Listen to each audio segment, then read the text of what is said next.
मी एका सामान्य मराठी मध्यमवर्गीय कुटुंबातून येतो. माझे आजोबा मिलमध्ये मास्टर होते, माझे वडील बँकेमध्ये मॅनेजर होते.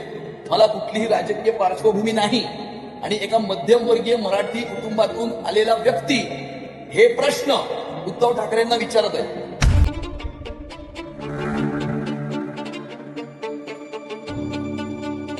आम्ही ममदानीकरण होऊ देणार नाही, मुंबईचा न्यूयॉर्क होऊ देणार नाही, मुंबईचा असं कोण बोललं? कोण बोललं? सगळे भाजपचे पदाधिकारी मुंबई अध्यक्ष बोलतात. चाटम चाटम नाही काय मला ऐकायला नाही, माईक घेणार जरा. चाटम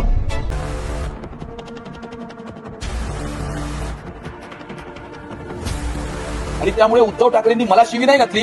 उद्धव ठाकरेंनी या मुंबईतल्या मध्यमवर्गीय आणि गरीब प्रत्येक मराठी माणसाला त्यांनी शिवी घातलेली आहे, प्रत्येक कोकणी माणसाला त्यांनी शिवी घातलेली आहे. मी मालवणी आहे, उद्धव ठाकरेंनी प्रत्येक मालवणी माणसाला शिवी घातलेली आहे.